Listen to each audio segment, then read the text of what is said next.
अहिलेको प्रधानमन्त्रीले पनि यो पढ्नुपर्छ।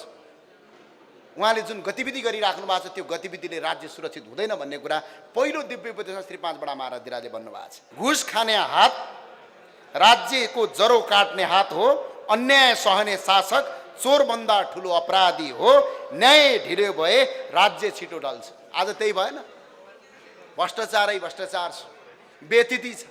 हामी आज ट्राई गरिराखेका छौँ। पहिला केपी ओली फाल्यौँ, सुशीला कार्की ल्यायौँ, सुशासन हुन्छ कि भन्यो।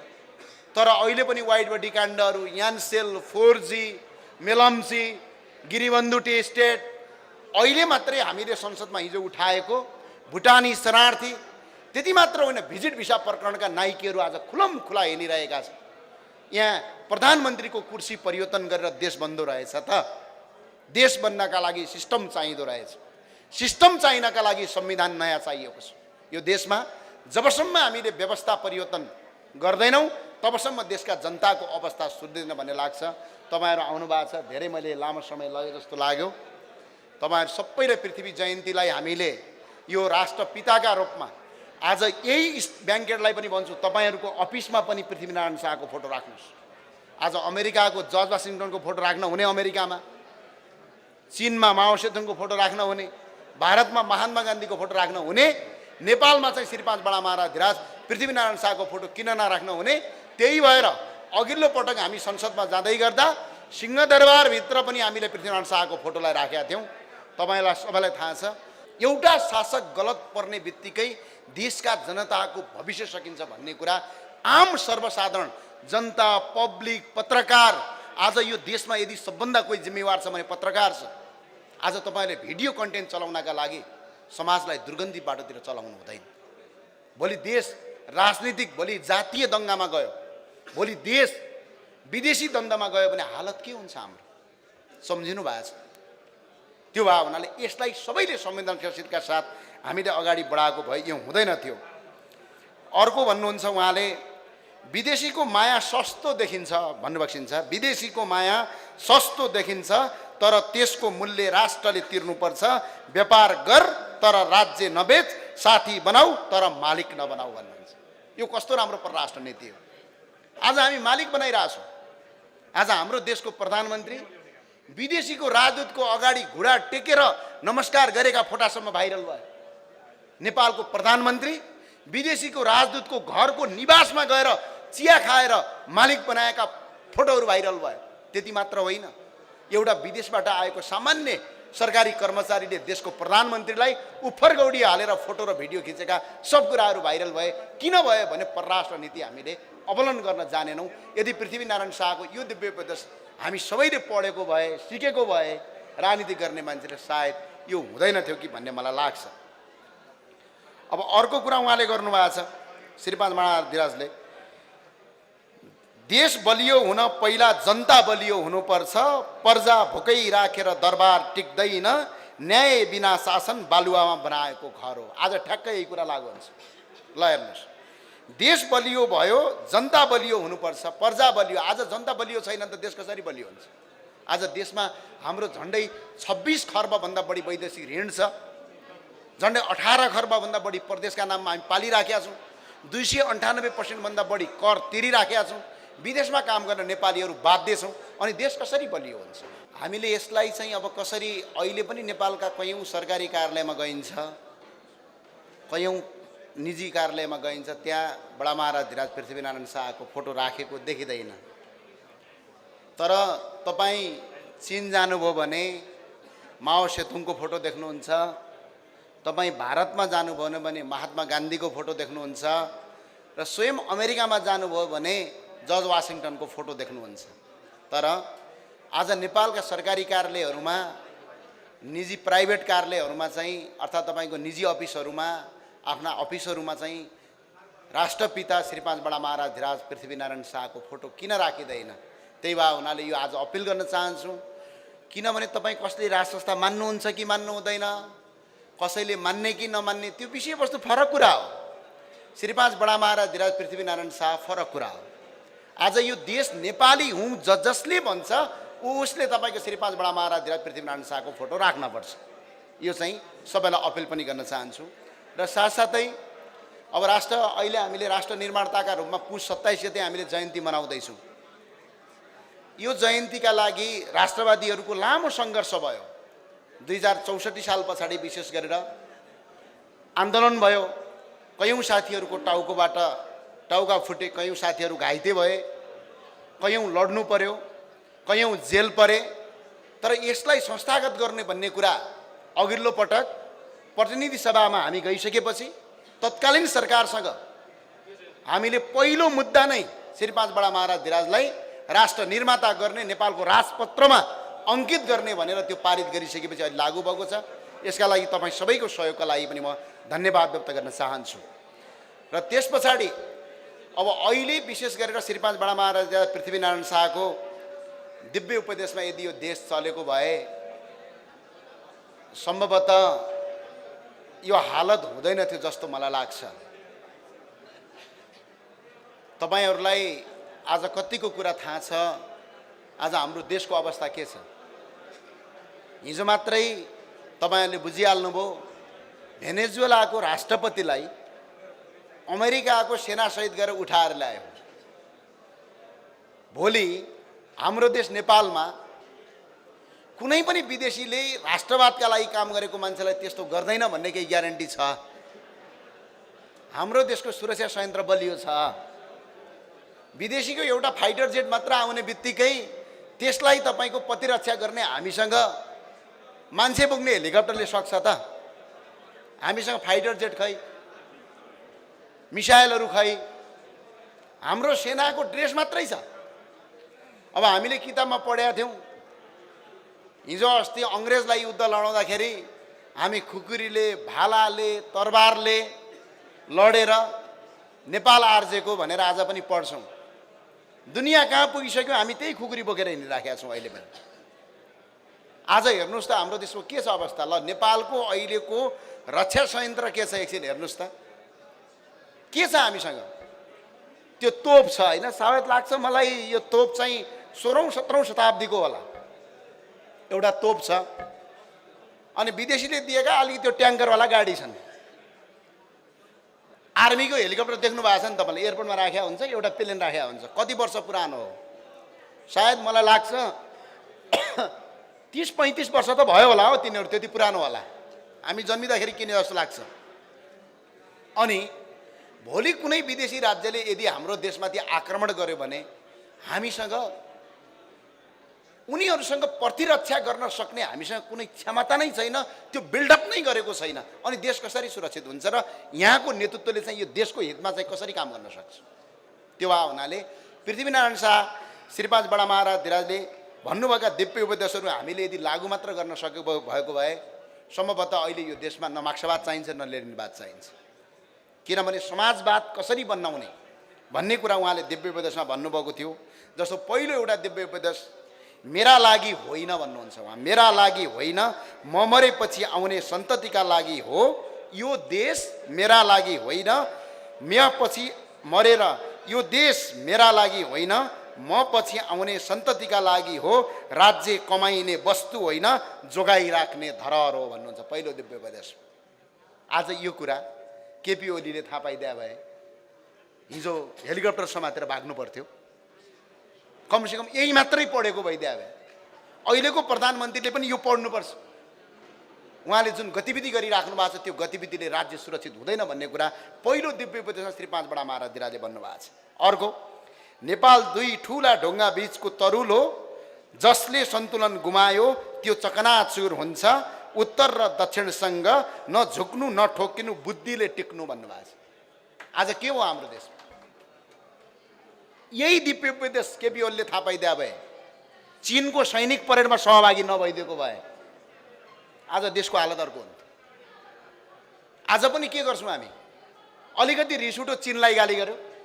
टिओबी ग्याङ देख्नुभयो बजारमा छरपष्टै छन्। अलिकति रिस उठ्यो, भारतलाई गाली गर्यो, अनि राष्ट्रवादी भइहाल्यो। यो किसिमको परम्परा छ।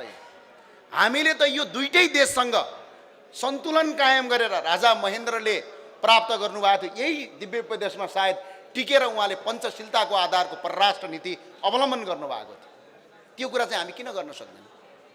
जसरी राजा महेन्द्रले चीनलाई साथमा राखेर भारतलाई साथमा राखेर ब्यालेन्स गरेर हुँदा हुँदा रसियालाईसम्म ब्यालेन्स गरेर आज नेपालको पूर्व मेचीदेखि पश्चिम महाकालीसम्म बाटो बनाइयो, 44वटा संस्थानहरू बनाइए।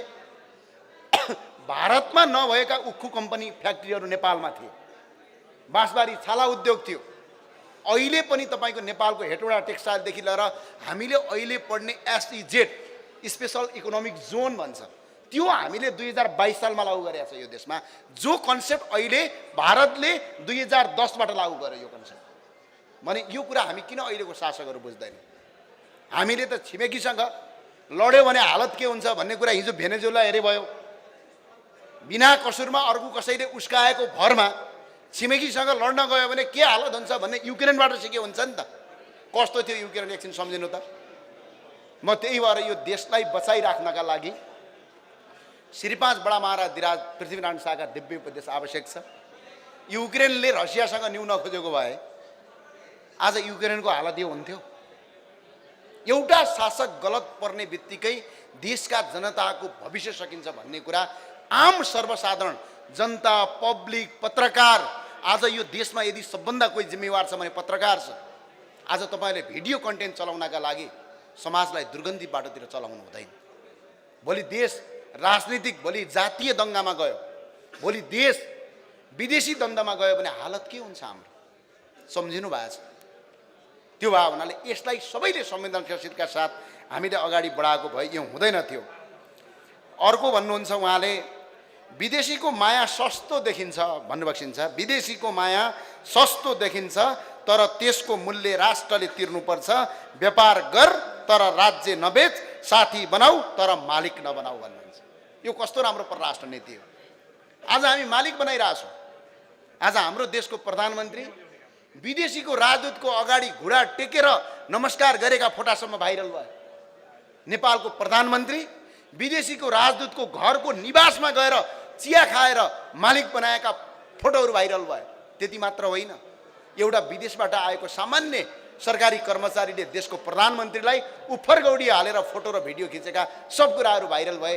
किन भयो भने परराष्ट्र नीति हामीले अवलम्बन गर्न जानेनौँ। यदि पृथ्वीनारायण शाहको यो दिव्य उपदेश हामी सबैले पढेको भए, सिकेको भए, राजनीति गर्ने मान्छेले सायद यो हुँदैन थियो कि भन्ने मलाई लाग्छ। अब अर्को कुरा उहाँले गर्नुभएको छ श्री 5 महाराजधिराजले, देश बलियो हुन पहिला जनता बलियो हुनुपर्छ। प्रजा भोकै राखेर दरबार टिक्दैन, न्याय बिना शासन बालुवामा बनाएको घर हो। आज ठ्याक्कै यही कुरा लागु हुन्छ। यसलाई हामी व्यापक रूपमा बनाऊँ। तपाईँ सबैको साथ रहोस्, एकता गरौँ, मिलेर जाउँ। जय राष्ट्रवाद, जय नेपाल। सबैलाई धेरै धेरै धन्यवाद। सांसद हुन नपाएको मान्छे सांसद हुने, प्रधानमन्त्री हुन नपाएको मान्छे पाल्नु।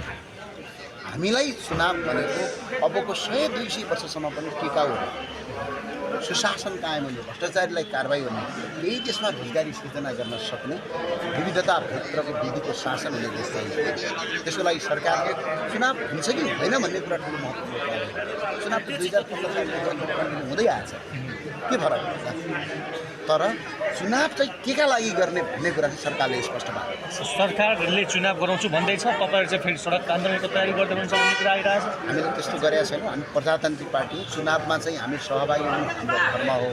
हामी प्रजातान्त्रिक पार्टी भयो भने हामी त्यसबाट विमुख हुन सक्दैनौँ। तर चुनाव हुनभन्दा अगाडि संविधान संशोधन गरेर के बुझ्दामा जाने हो सरकारले गोलमेज सम्मेलन गर्छ। भेनेजुएलाको घटनाले कस्तो खालको सन्देश दिएको छ? यसले नेपालको राजनीतिमा कस्तो खालको प्रभाव पार्न सक्छ? स्पष्ट नेपालको राजनीति र नेपालको परराष्ट्र नीति, नेपालको अहिलेको सुरक्षा संयन्त्र कति कमजोर छ, यसलाई बलियो बनाउनुपर्छ भन्ने उद्देश्य देखाएको छ। हस्, धन्यवाद। भनेको त्यहाँको जस्तो घटना यहाँ हुनसक्छ? प्रेसिडेन्टलाई त्यहाँ उठाइयो सिधा? नेपालमा त्यस्तो सम्भव छैन। हाम्रो छिमेकी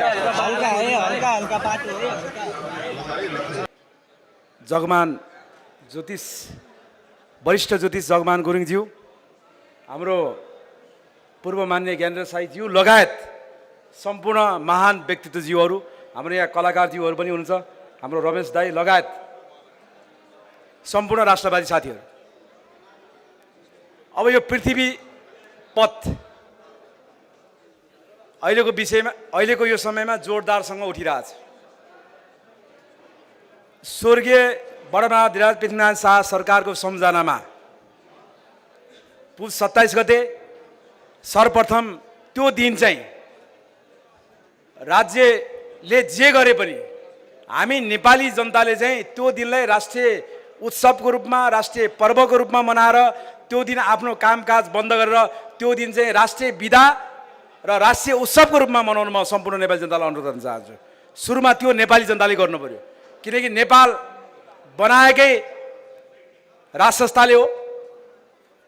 पृथ्वी पथ मान्नु भनेको राष्ट्र संस्था मान्नु हो र राष्ट्र संस्था मान्नको लागि नेपाली जनताले अलिकति पनि हिचकिचाउनु हुन्न। खुलेर राष्ट्र संस्थाको पक्षमा नेपाली भएर जाग्न म अनुरोध गर्न चाहन्छु। हुन त यो जेनजी आन्दोलन पछाडि हाल सेनापतिज्यूले राष्ट्रपतिको फोटो हटाएर बडा महाराजा पृथ्वीनारायण शाह सरकारको फोटो राखेर देशवासीको नाममा सम्बोधन गर्नुभयो। त्यो भनेको अघोषित रूपमा उहाँले राष्ट्र संस्था मानेकै हो। श्रीपेज लगाउने महान व्यक्तित्व मान्नु भनेको राष्ट्र संस्था मानेकै हो। त्यसकारणले नेपालमा राष्ट्र संस्था पुनर्स्थापना लगभग भइसकेको अवस्था पनि हामीले महसुस गर्नुपर्छ। अनि पृथ्वीनारायण शाह चाहिँ मान्ने, ज्ञानेन्द्र सरकारको चाहिँ नाम लिन नचाहने राष्ट्रवादीहरू पनि हुनुहुन्छ।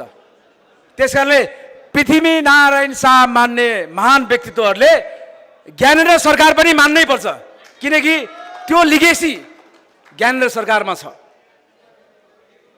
आज हामी धेरै जनताको गुनासो छ, यो राष्ट्रवादी राजावादी एक भएनन्, एक भएनन्, एक भएनन्, एक हुने हो भने त राष्ट्र संस्था फर्किहाल्छ भन्ने जनताको चाहना पनि छ।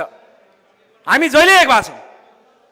अब महेन्द्र जयन्तीमा एक हुन्छौँ, हामी वीरेन्द्र जयन्तीमा एक हुन्छौँ, पृथ्वी जयन्तीमा एक हुन्छौँ।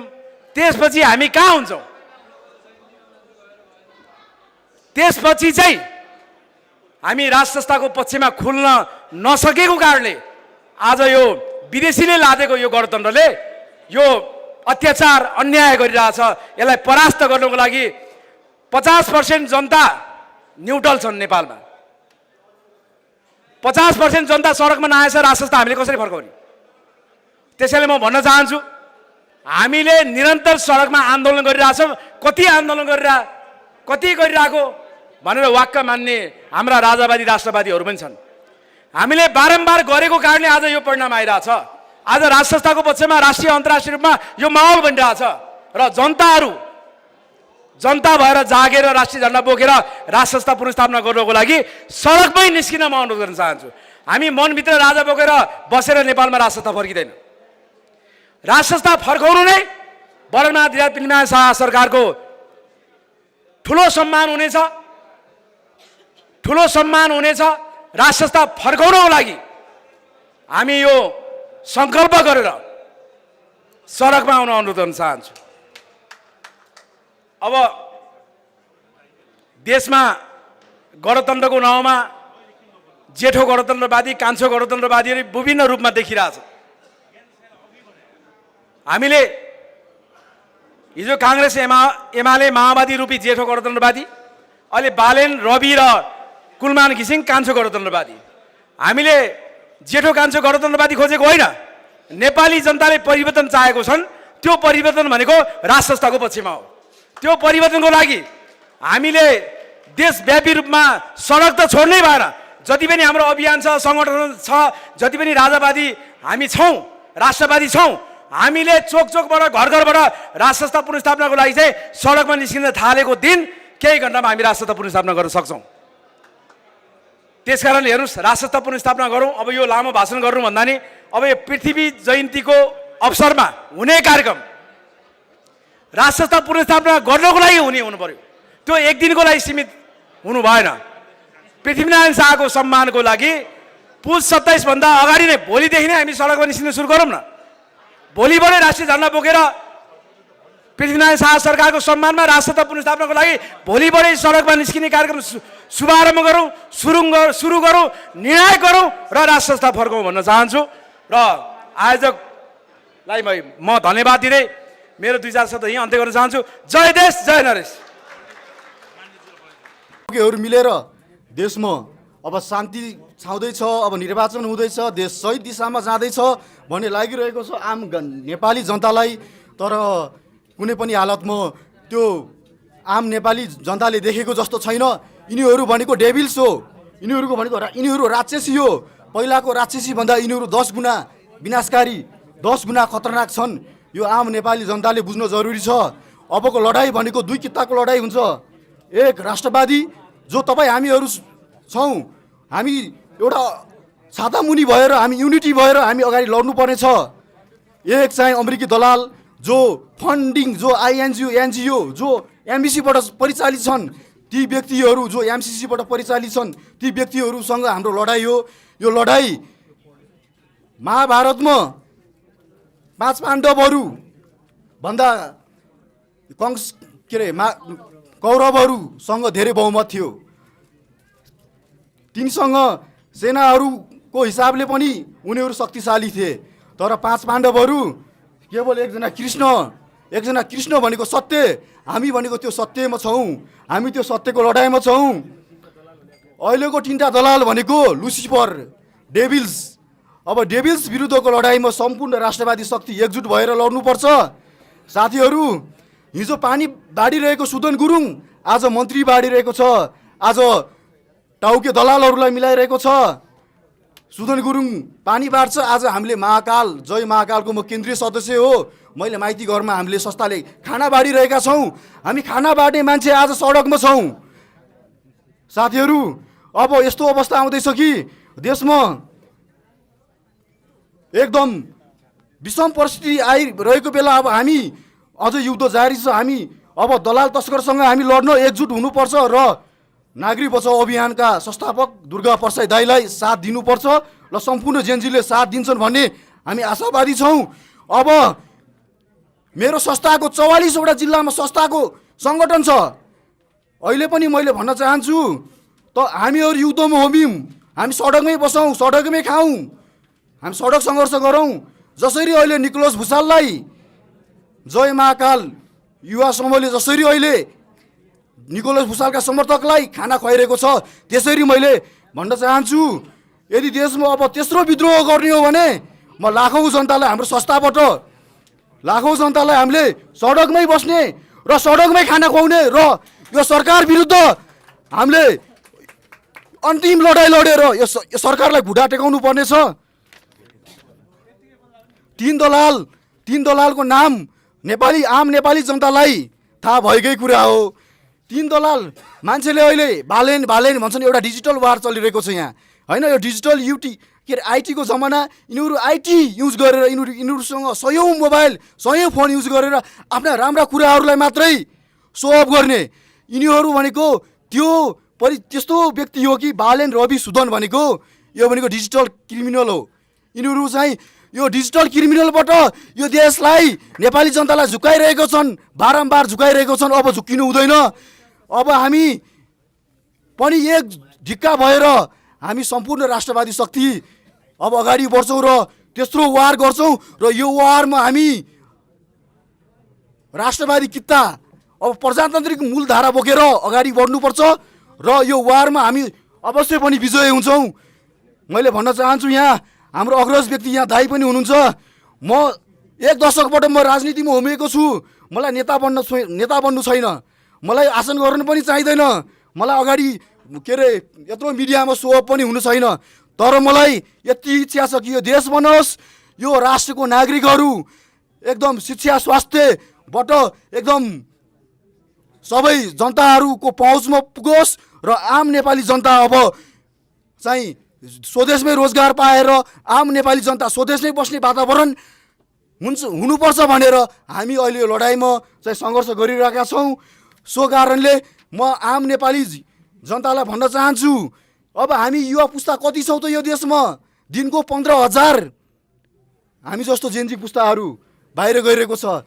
त्रिभुवन अन्तर्राष्ट्रिय एयरपोर्टमा जानुहोस् 9-10 बजेतिर, त्यहाँ देख्नुहुन्छ छर्लङ्ग, त्यहाँ आँसु, त्यो नेपाल आमाको आँसुहरू त्यहाँ छर्लङ्ग, त्यहाँ 15,000 दिनको 15,000को दरले यहाँ लाखौँ जनता बाहिर गइरहेको छ। अब चाहिँ हामीले यो विरुद्ध हामीले आवाज उठाएर युवालाई स्वदेशमै आत्मनिर्भर र युवालाई स्वदेशमै बस्नुपर्ने वातावरण हामी सिर्जना गर्छौँ र यो देश अब हामीले नेतृत्व गरेर एक विषम परिस्थिति हामीले चाहिँ सिर्जना गरेर हामीले देशलाई नेपाल विश्वकै उन्नत राष्ट्र बनाएर छोड्नेछौँ र सम्पूर्ण राष्ट्रवादी साथीहरूलाई म भन्न चाहन्छु अब समय एकदम कमी छ हामीसँग।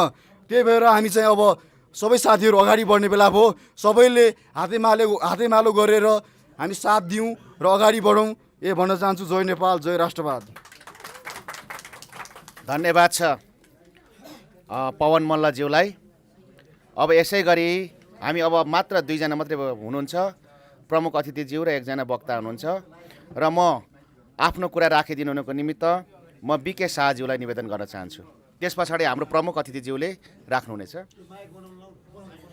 एउटा नयाँ सपना लिएर आफ्नो मनको ढुकढुकीमा हामीले के सपना लिएका थियौँ भने हामीले के बदलाव ल्याउँछौँ, आफ्नो देशलाई कसरी परिवर्तन गर्छौँ भन्ने दिशामा अग्रसर भएर निडरतापूर्वक हामी बाटोमा उत्रेका थियौँ।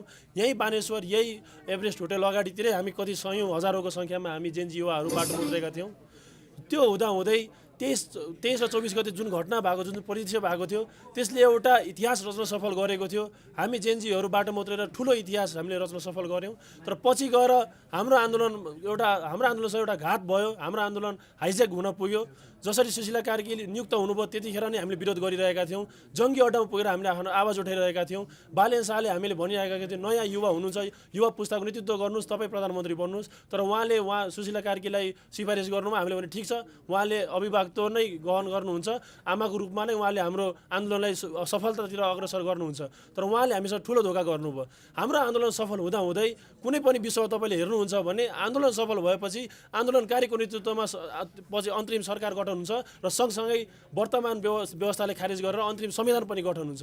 तर जसरी उहाँले सरकार त परिवर्तन गर्नुभयो तर संविधानमा केही पनि छेडखानी गर्नु भएन। यसले के देखाउँथ्यो भने पुराना दलहरू जसरी नेकपा एमाले, माओवादी, काङ्ग्रेसका नेताहरू खुसी मनाइरहेका थिए, जश्न मनाइरहेका थिए कि हाम्रो औचित्य स्थापित भयो, हामी फेरि पनि आफ्नो औचित्य बचाउन जोगाउन हामी सफल भयौँ, यो संविधानले बचाएर हामीले ठुलो उपलब्धि हासिल गऱ्यौँ भनेपछि सुशीला कार्कीले हाम्रो आन्दोलन साँच्चै उहाँले संस्थागत गर्न खोज्यो हो कि होइन, हाम्रो माग उहाँले सुन्न खोजेको हो कि होइन, त्यसमा पनि हामी कन्फ्युज हुँदै गयौँ। केही दिन हामी मौन बस्यौँ। हामीले चाहे कि उहाँले हाम्रो माग सुनिदियोस्, केही बदलाव ल्याओस्। हामीले 2 महिना 3 महिना धेरै समय दियौँ। तर पछि गएर उहाँले केही पनि हाम्रो आन्दोलनको कुनै पनि औचित्य पुष्टि गर्न सक्नु भइरहेको थिएन।